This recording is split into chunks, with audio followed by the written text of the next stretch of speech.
I'm Cheryl Scott, and you're watching the Scott Emo Show. One of my favorite bands, Outkast, once said, "You can plan a pretty picnic, but you can't predict the weather." Miss Cheryl Scott, welcome to the Scott Emo Show. Nice intro. I like it. Was Thanks it good? for having me. Yes, it was great. Thank you very much. So everybody wants to know, who gets more mad at you when you get the weather wrong, your boss or the people of Chicago? You know what I have to say to this question? I definitely think people are affected when we don't necessarily get the weather 100% correct, but I think it's even a harder hit to the meteorologist. So if I get the weather wrong... You're hard on yourself. Yes, I'm very hard on myself, but I think a lot of scientists are. Then we take it harder, like, okay, what happened, what didn't go right, what did I miss? You have to assess the entire situation. But, I mean, everywhere you go, a meteorologist, we get... Oh, you're wrong 80-90% of the time, right? Oh, yeah. I mean, that's what people say. Let's be honest. You get paid to be wrong. Not true. Not true. I think we do, necessarily... We tell the weather, and we're pretty on. Yeah. And accurate, at least 5 to 7 days, So that's a perfect segue to the next question. Where do you get your weather information from in order to deliver the weather, the cast?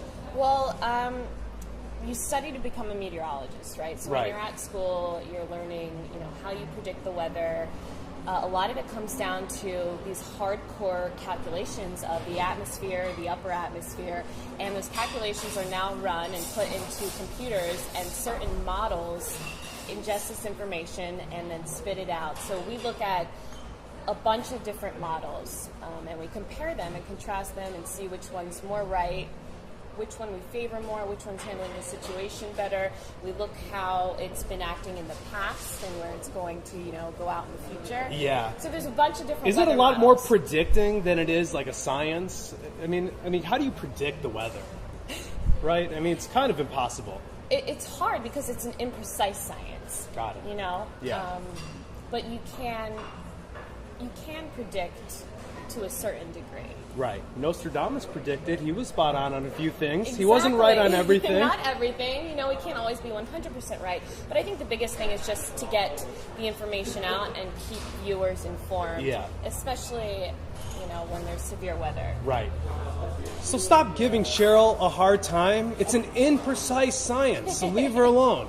So let's say now let's get into the more personal things. So one of our Facebook fans, Greg, wanted to know, when you post a photo of yourself on Twitter, a lot of creepy dudes hit you back with a lot of creepy comments. How do you deal with those? Because it must be awkward. It's interesting. I have to say that I do, number one, appreciate the support, and sometimes it's flattering to get recognized and the viewers to like you, but then there's that line that some people decide to cross.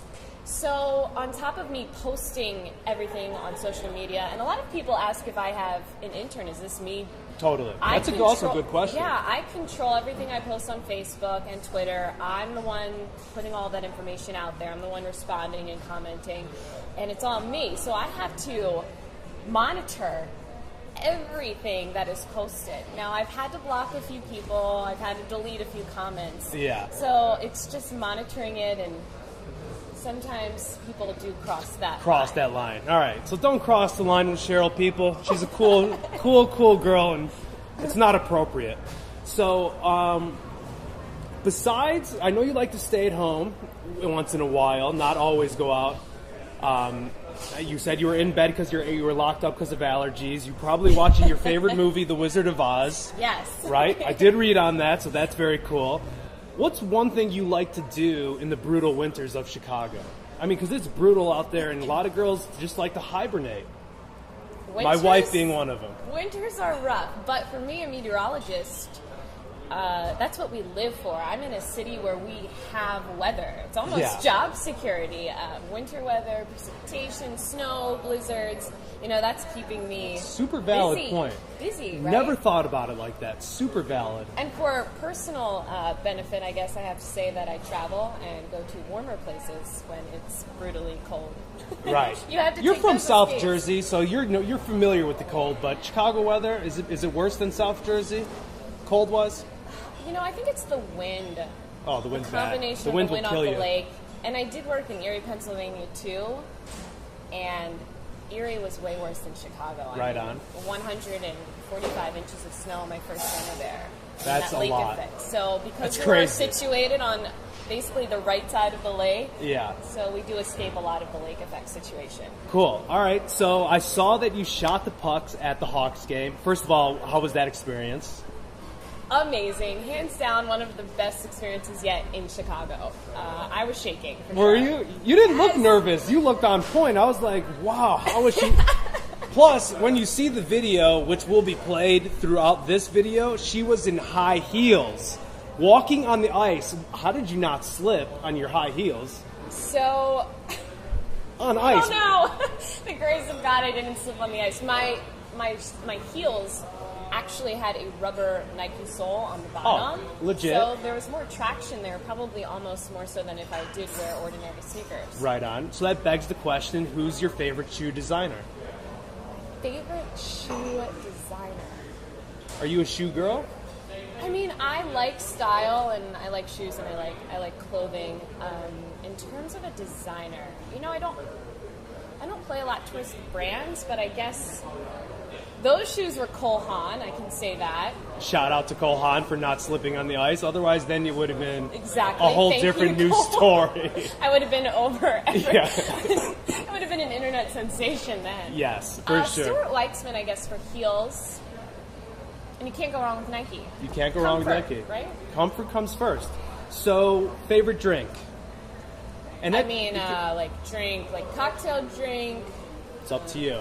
Favorite drink? Okay, my favorite Like drink. my favorite drink is club soda. Okay, my favorite drink's Cherry Coke.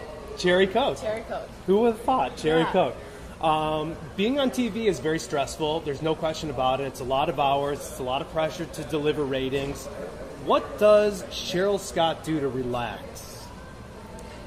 Relax for television or? In general, how do you center yourself? Take a lot of deep breaths. That's one way. I do have to say that since I've been on TV for 5 years now, it's not as stressful, but there are stressful situations. Got it. So in terms of severe weather, that's if you're thrown something out of left field or you have to deal with something that you're not used to dealing with, then you get a little shaky. Yeah. So I think it comes down to just knowing that you know the material, you're prepared, you've done this a million times, and it's just continuing to tell yourself you got this. Right on. Right? You do got this. You absolutely do got this. So nobody's perfect, right? It's just essentially the way it is. What are some vices you have? Besides eating a delicious cake ball from Westtown Bakery. I do love desserts, but that's not a vice. That's awesome. That's awesome. Yeah, that's no bad vice. That's What are living some of my life. Vices. Okay, I have the worst memory ever. Okay. Like terrible memory. And anyone that knows me knows this is so true. Do you remember my name? Yes, Scott. Okay. All right, so we're good. Who and what inspires you? Who and what inspires me? Oh my gosh, that's such a loaded question. Yeah.